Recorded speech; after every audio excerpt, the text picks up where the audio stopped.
भारतीय जनता पक्षाचा DNA OBC आहे। भारतीय जनता पक्ष हा ओबीसींचा पक्ष आहे।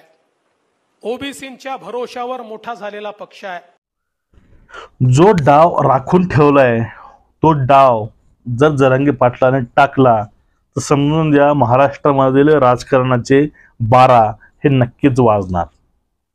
तो डाव कोणता आहे आपण ह्या व्हिडिओतून बघणार आहोत। बघा, मराठा आरक्षणाच्या आंदोलनाला 7 ते 8 महिने उलटून गेले तरी पण अजून जे ठोस अंमलबजावणी व्हायला पाहिजे होते ती अद्यापही झाली नाही। त्यावरती आक्रमक असं आंदोलन चालू आहे, ते पण 80ला धरून कुठेही कायदा सुव्यवस्थाचा समस्या तयार होणार नाहीत त्याला पूर्णपणे समोर ठेवून हे आंदोलन सध्या चालू आहे। आणि यामध्येच आता इलेक्शनची तयारी चालू आहे। त्यामध्येच 12 मार्च पासून आचारसंहिता चालू होईल। आतापर्यंत ठोस निर्णय नाही, सगळे सोयरेविषयी असतील किंवा कुठलाही निर्णय असेल तो निर्णय अजून त्याची अंमलबजावणी झालेली नाही। अशामध्येच आता पुढली रूपरेषा कुठली आहे? रस्ता रोको आहे आणि लक्षणीय आंदोलन चालू आहेत। आता जो लास्ट डाव जो डाव राखून ठेवलाय मराठ्याने तो डाव कोणता? तो डाव लोकसभेमध्ये आणि विधानसभेमध्ये कोणत्याच मराठा आमदाराला निवडून येऊ द्यायचं नाही। चीटिंग करताय तू, असं मत आहे। मग ही गोष्ट अंमलामध्ये कशी येऊ शकते? ह्या गोष्टी कशा आपण अंमलामध्ये आणू शकतो?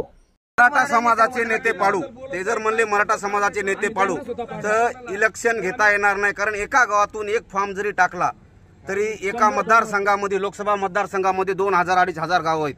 तर 2000-2500 फॉर्म जर भरले तर याला निवडणूक आयोगाला इलेक्शनच घेता येणार नाही। ईव्हीएम मशीन तुम्ही बसिता कोण आहे याच्यावर? म्हणजे आपल्याला डायरेक्ट राष्ट्रपती राजवट लागू करावं लागते त्यांना। इलेक्शन होत नाहीये, आपल्याला इलेक्शन होऊ द्यायचे नाही। म्हणजे इलेक्शन होणार नाहीये। जर मराठा समाजाला तुम्ही 2500 फॉर्म जर गेले, एका मतदारसंघातून 2500 फॉर्म गेले तर निवडणूक आयोगानं ईव्हीएम मशीन कशी फिट करायची? बघा, जर प्रत्येक गावामधून प्रामुख्याने एकही अर्ज पडला, प्रत्येक मतदारसंघातील प्रत्येक गावामध्ये एक प्रत्येकी हे अर्ज पडले मराठ्यांचे, तरीही प्रचंड असं मताचं विभाजन होईल। आणि याचा परिणामी एक गोष्ट होते, ती गोष्ट म्हणजे प्रामुख्याने ज्या ठिकाणी मराठा उमेदवार उभा आहेत ते उमेदवार आपोआप पडतील। आणि अशा वेळेस जो फायदा होणार आहे आणि जो फायदा आहे तो फायदा नक्कीच मराठा व्यतिरिक्त जे उमेदवार उभा राहतील त्यांना होऊन जाईल। म्हणजे ज्या लोकांची वोट बँक मराठा समाज आहे ते म्हणजे राष्ट्रवादी आणि भाजप, त्यामध्ये भाजपचा पण त्यावर नुकसान होऊ शकतं आणि राष्ट्रवादीचं नुकसान होऊ शकतं। पण प्रामुख्याने चान्सेस हे जास्त भाजपचे आहेत, त्यानं भाजपचं टेन्शन वाढू शकतं। चान्सेस काय आहेत?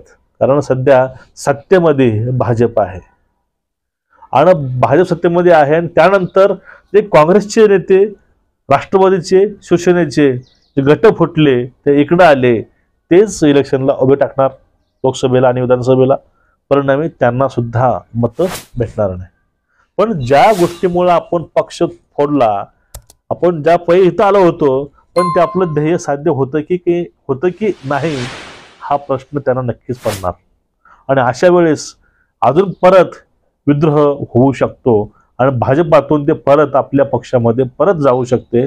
पण त्यावेळेस एक मनाला प्रश्न पडेल की आतापर्यंत हे सांगायचे की भ्रष्ट लोक तिकडे गेले, पण ज्यावेळेस ते आपल्या घरामध्ये परत येतील त्यावेळेस तुम्ही त्यांना भ्रष्ट म्हणणार का? असो, बघा, आता जे 2024 इलेक्शन आहे, विधानसभा लोकसभा असेल, या इलेक्शनमध्ये तुम्हाला जर निवडून यायचं असेल तर त्या गोष्टीसाठी एक मराठा आरक्षण आणि ओबीसी आरक्षण हे 2 पॉइंट ठरणार आहेत। यावरती फडणवीसांनी सांगितलं होतं की या लोकसभेला विधानसभेला आरक्षणाचं आणि किसान आंदोलनाचा काहीही फरक पडत नाही, त्यांचं वक्तव्य आहे। फरक पडत नाही असं ते म्हणतात, पण ह्या गोष्टीवरती निश्चितच फरक पडणार। महाराष्ट्रामध्ये मराठा आरक्षणाचा गोष्टीचा नक्कीच फरक हा भाजपवरती इलेक्शनवरती नक्कीच पडणार. ज्यांनी कुणी मराठा आरक्षणाला आणि ओबीसी आरक्षणाला सहकार्य केले, साथ दिलेली आहे, त्या लोकांना समाज हा कधी विसरणार नाही. आणि दुसरं कारण आहे भाजपविषयीचं, ते म्हणजे राणे बंधू आणि राणे. नारायण राणे असा एकमेव नेता आहे त्यांनी उघड मराठा आरक्षणाला विरोध केला आणि आपल्या दोन्ही पिल्लांना पण त्यांनी विरोध करायला सांगितलं. त्यामध्ये नितेश राणे, निलेश राणे या दोघांनीही जे आमचे नाहीत आम्ही त्यांचे नाही ही म्हण प्रचलित होत आहे मराठ्यामध्ये. आणि हे मराठा समाज जो 5 ते 6 कोटी मराठा समाज आहे तो निश्चितच नाराज यांच्यावरती आहे. नितेश राणे आहेत ते तर वारंवार सांगतात, ते वारंवार आरोप करतात, त्यामुळे सुद्धा भाजपचा नक्कीच तोटा होईल. परिणामी ह्या इलेक्शनमध्ये भाजपला मराठामुळं मात घ्यावी लागेल आणि मराठाच निर्णय ठरेल या इलेक्शनमध्ये की नेमकं कुणाला काय द्यायचं. आणि हेच जो हा प्लॅन आहे हा लोकसभेचा असेल किंवा विधानसभेचा असेल, जरांगे पाटलाचा हाच मास्टर स्ट्रोक आहे. मास्टर स्ट्रोक काय, ज्या वेळेस मराठ्यांच्या मागण्या पूर्ण नाही झाल्या इलेक्शनपर्यंत, इलेक्शन समोर असताना पण त्यावेळेस पुढला पर्याय तोच आहे. तो पर्याय म्हणजे प्रत्येक गावातून एक उमेदवार मराठा द्यायचा आणि तोच उमेदवार आपल्या नेत्याला मत देईल. आणि परिणामी जेवढे कोणी मराठा लोक मराठा उमेदवार या निवडणुकीला उभा राहतील ते नक्कीच निश्चित यात पडतील आणि परिणामी मराठा हे सामाजिक दृष्ट्या आणि राजकीय दृष्ट्या मागास ठरेल. हा मास्टर प्लॅन आहे. तुम्हाला याविषयी नेमकं वाटतंय काय, नक्कीच कमेंट करून सांगा. तुमच्या कमेंटची वाट आम्ही नक्कीच पाहतोय आणि व्हिडिओ जास्तीत जास्त शेअर करा. जय हिंद, जय महाराष्ट्र.